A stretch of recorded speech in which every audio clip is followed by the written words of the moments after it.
wala nga am xale moo am 1 an Sénégal mu def feebari xale bi lu muy nga jëg tàmbalee duul laay dégg ko yow saaga nag da ree lañ koy def mais xale bi du jàpp na loolu lu baax waaw jàpp na day ree nga jékki saay si duul boobu après saaga ndey lay jur ñu réelu ba tëdd wala nga am doom bu góor bu ndaw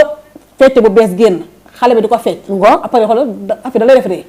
yaa ngi ree xale bi wul yow mën na lii ngeen koy kaañoo après xale bi ci loolu lay màgg après bu dans sa tête day xalaat jàpp ne lii moo baax wallaay wallaay parce que man la gis ci kër gi am na kër yoo xam ne boo fa duggee ak doo fa gis man gis naa sama benn beau frère këram amul yenn chaîne yi amu fa de boo fa duggee boo waxee mu ne kuy seetaan télé boo ñibbee ndax écran ku seetaan chaîne mag moo fa am chaîne mag ci la yor ay waa këram laa koy xam boo ne damay yend su mu ne bu dee da ngay seetaan série sama kër amul série de amul série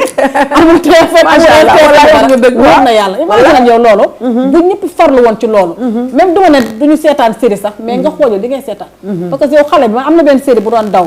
infidèle musuma ko seetaan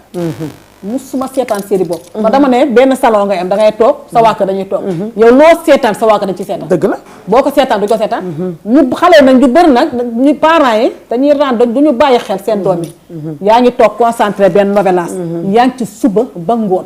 te novelas série yi daw suba mooy dawaat ngoon dëgg la koy karaan ngoon yow ñu koy seetaan noonu pourtant say njaboot ñu ngi toog di ko seetaan wallaay dëgg la te lépp am ci série lépp am na rayante am na def ko def lu bon am na góor ak jigéen saafu xale yaa ngi toog te bu njëkk parents yi bu ñu daan seetaan suñu yaay suñu bu ñu daan seetaan am na ay parties ya nga xamante ne bu daan ñëw dañuy fay télé bi waaw wala ñu changé chaîne bi ba leneen ñëwaat ñu zappé waat waaw ñu dañ ko doon dund bu ñu daan toog seetaan suñu parents yi bu ay affaire amee nii góor jigéen ni saaf dañ koy changé doo ko seetaan loolu yëpp ci yar bi la amatul nag léegi amatul léegi da ngay toog sa doom moo lay expliqué film bi film day am sa doom moo lay expliqué yaay kii lii ba mu demee ci far bi ba mu demee ci lii da ngay ko wala série bi raw la nga ñëw mu expliqué la série bi fa la jamono toll te bu njëkkaan nit danaan ñëw sax kër ne salaamaaleykum ñu ne tekk mu dem ñu woo la laaj la ne la ki fi ñëwoon léegi lu mu sol ak lu mu mel bilaa nga expliqué ko bu doon jàmm ci yow est-ce que dana wax kii saar ba mu sol waaw mu ngi noonu du doon jàmm ci yow pour wane ne la bu njëkk yar amoon na bu njëkk xam nga xale am na ñoo xamante ne mënuñu yar xale ñoom dañuy yor dañuy yefal mais yaruñu te am na noo xam ne boo ne man damay yar xale boole ko yet du yaru xale danga ko daan woo yeddu ko wax ak moom wala léegi ba tey jii fi ñu may wax ak yow yar am na sax léeg-léeg nga dem ci benn milieu oto sax da nga fay dugg gis fa yar bu mat sëkk waaye léeg-léeg nga gis fa yaradiku bu mat sëkk nee naa ñàkk yar bi dugg na ba ci biir ndaamaar yi ndax nag da ngay dugg ci oto non seulement ki nga fekk mu toog yow xale moo toog magum jëmm ay tànkam di metti wala mu feebar mu taxaw jafandu di niir yow nga toog fi nga toog jël say écouteur def ko ci say nopp yëgoo ni ki dend ak yow am na lu ko dal amuloo respect ci kaay toog amuloo respect ni yaay lu la dal wala nga jóg dimbali ko foo toogee boobu comportement boobu am ci société bi yi am léegi laa xamul man dama xamul lan la ñuy insérer seen biir te seen i ndey yar nañu seen i baay yar nañu ñoo yor seen i jikko bopp nee naa léegi teg naa baaraam ci xale yi nga xam ne ñuy dugg ci ndaamar yi di def naka sudul noonu di sol yenn colko gi di mel benn melokaan gi te amuñu ku ñu ragal amuñu ku ñu tiit gisuñu dara parce que xëy na loolu ñu wane dafa refléter ci biir kër gi ba tax na damay jàkkaarloo ko Ibrahima laal ci kaawu ndaamaar yooyu ma bëgg comme tey nag wax dëgg yàlla tey ñëw nga ci plateau Sen Société ci télévision Sen Média bi tey dama bëggoon nga wax ma Ibrahima Khalilou Laye ci lan ngeen di yëngu sa GIE boobu ci lan lay def daal maanaam. waaw laa Linguère bon. GIE bi mu ngi tudd Union nationale des VTC du Sénégal. bon boo déggee VTC mooy les voitures de transport avec chauffeur parce que xam nga y a des phénomènes actuellement yu ñuy gis à Dakar et dans les régions parce que bu njëkk amuloon bu njëkk nit da nga daan soxla taxi soit da ngay génn dem ba Taliba wala nga génn dem fenn nga arrêté taxi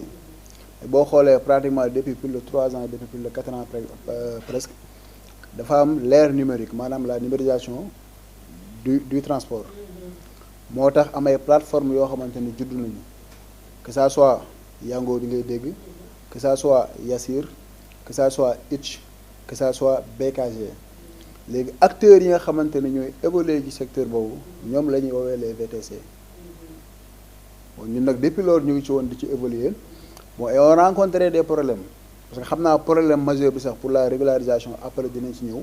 mais comme que da nga def wax ma def la présentation mu ñëw ci présentation bu pare bi ñuy rencontrer ay problèmes ñu dem ba ci biir ñu ne est-ce qu'il ne faut pas s'organiser et comment ñu ne nañu jéem a def benn association boo xamante ni mbooleem képp koo xamante ni da ngay yëngu ci wàllum VTC mooy yi ma cité sànq di nga mën a adhérer ci loolu noonu bon sur ce la ñu mettre en place ce GIE là actuellement nii nous sommes à presque à 200 membres mais c'est pas que le GIE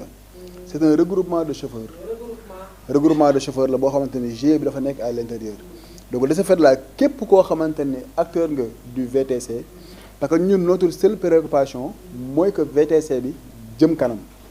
dem dox parce que là bon c'est un peu compliqué parce que nous rencontrons beaucoup de difficultés sur l'exercice des fois tamit am na ñoo xamante ne duñ ko xam parce que gis nañu gars yi ñu ngi commandé application yi chauffeur yaa ngi ñëw ñu ngi leen di jël ñu ngi leen di yóbbu mais y a des difficultés qui sont à l'intérieur donc moo taxoon nag ñu créer association regroupement de chauffeurs boobu noonu ba ci biir nekk ak GIE parce que GIE bi l'essentiel même de ce GIE là mooy au-delà du regroupement des chauffeurs ñu mën a am benn outil de travail boo xamante ni dana mën a dimbali pour comment exploiter ces plateformes là parce que li xewoon plateforme yi bu ñu ñëwee bon su ma citer l'exemple parce que Yango pratiquement booy xool mooy partenaire bi nga xamante ne presque moo nekk sur le marché moom bi mu ñëwee il ne travaillait pas directement avec les chauffeurs dafa andi des intermédiaires maanaam mu jël ay partenaires yoo xamante ne c'est des Sénégalais yu fi nekk mu jox leen autorisation d'exploitation léegi ñoom ñoo doon liggéey ak directement ak chauffeurs yi moyennant une commission Yango il prend sa commission à part partenaires yi bu ñu ñëw aussi ñu yokk ñu indi seen commission à part léegi nag ñun en tant que chauffeur on est obligé d'aller vers ces partenaires là mais souvent commission yi ñu doon mettre sur place dafay élevé c'est beaucoup trop élevé parce que tamit bon c'est des entreprises yoo xamante ne dañuy liggéey bon on s'est dit pourquoi ne pas avoir notre propre partenariat avec Yango bon sur ce la ñu démarché bon def suñuy pexe def les procédures nécessaires ba am suñu partenariat ak Yango tey jii booy xool sur le marché l'Union nationale des VTC mooy le partenaire le moins bas le moins cher côté commission donc ça nous a arrangé parce que au lieu d'aller vers ces autres partenaires là yi nga xamante ne seen commission dafa xawoon a excessif ñun on a pris l'initiative d'avoir notre propre partenariat pour ce qui nous a permis actuellement d'être le partenaire le moins cher parce que bon il y a des partenaires qui sont à 4%, il y a des partenaires qui sont à 5%, ñun nous sommes maximum à 2%. 2% pour ñi nga xamante ne dañoo adhéré ci regroupement bi adhéré woon ci GIE bi et pour ceux qui sont membres du GIE ils sont à 0,5%. donc sur ça loolu lañ defoon ba créer ce GIE et ce n'est pas seulement dans le cadre du partenariat comme li nga waxee léegi par rapport à ces comportements là par rapport li nga xamante ne mooy xaw ci tali bi on a mis en place des campagnes de sensibilisation on a nos panels et nos groupes et actuellement nii ñu ngi def ay programmes de formation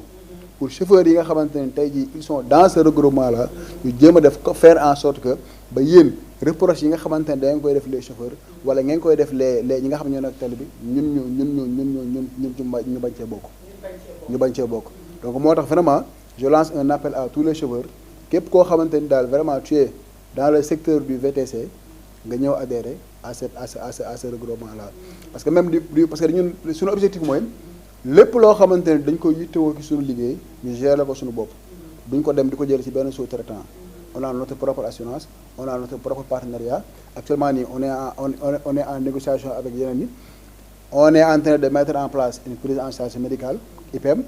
pour nos chauffeurs yi nga xamante ni ñoom ñoo nekk sur ak ñun voilà donc daal lépp loo xamante ni daal chauffeurs yi danañ ko yittewoo actuellement nii GIE bi mu ngi œuvrer en ce sens là te itam ce n'est pas une association pour wut ay fonds wala pour xaalis parce que déjà pour ñun ñëpp ñoo yem au même pied d'égalité lépp loo xamante ni dañ koy générer waat ci ñun lay jëm si waat ce qui nous permet d'aborder yenn entreprise pour gën a jëmal suñu activité de l'avant quoi. la am na solo ndax li nga fi décortiquer mu jëm ci seen VTC boobu ngeen wax yaakaar naa ni noonu nga ko waxee te li nga xamante ne moom mooy Yango yaakaar naa ni tey jii li nga wax ne que ñoom dañu am ay partenariat booy xool moo gën a dox ci la gars yi di gën a dugg ko yéen li ngeen xam ne moom ngeen taxawal ak GIE bi bëggoon naa xam kañ ngeen commencé loolu. là on a commencé pratiquement bon ñun les chauffeurs presque. ça fait plus de presque 3 ans ñu ngi ci kii bi mais GIE bi ñu ngi ko taxaw il y a de cela moins de 2 ans. moins de 2 ans bon un an et quelques quoi parce que là on vient récemment de renouveler notre premier bureau qui était d'1 an mais bon demoon nañu avant de se structurer ça fait plus de 2 ans maintenant actuellement on a cette organisation là mais daal bi ñu formaliser ak léegi ça doit faire dans les 20 mois 1 an 2 ans après bon là je pense qu'après il pourra donner la date exacte pour l'obtention du quitus mais depuis loolu daal pratiquement ñu ngi ci loolu quoi. yéen a ngi ci yëngu facteur de développement ngeen nekk nii ndax nag booy xool GIE boobu ngeen di def yéen a ngi woote di lancer appel à ce que gars yi ñëw teg si leen loxo te man li ma ci gën a jàngat ci wax ji ndax nag xam nga Sénégal métti na te pays bu naqaree waxee la ndax nit ñi dama yaakaar ne dinañ déglu mais amuñu dégg te man tamit li ma ci xaw a am un peu de peur mooy que ngeen woote ba gars yi wuy si leen parce que xam nga ni dëkk bi wax naa ko léegi liggéey amut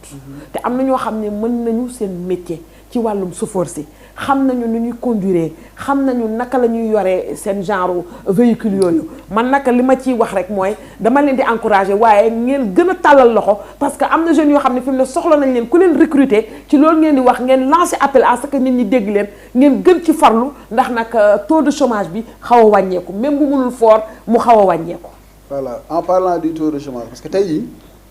boo xoolee am taxaw seetlu. di nga xam ni le VTC contribué na favorablement sur la diminution du taux de chômage. parce que tey jii boo xoolee plusieurs jeunes ay jeunes yu bari. ils sont lancés dans ça. c'est des diplômés fii ñi ku ci nekk yaa ngi sa diplôme toog. GIE bi ma bokk y a des maîtrisards qui sont dedans. ñi si am bac mën naa leen a compter. ce ne sont pas des gens yoo xamante ne day ñëw toog.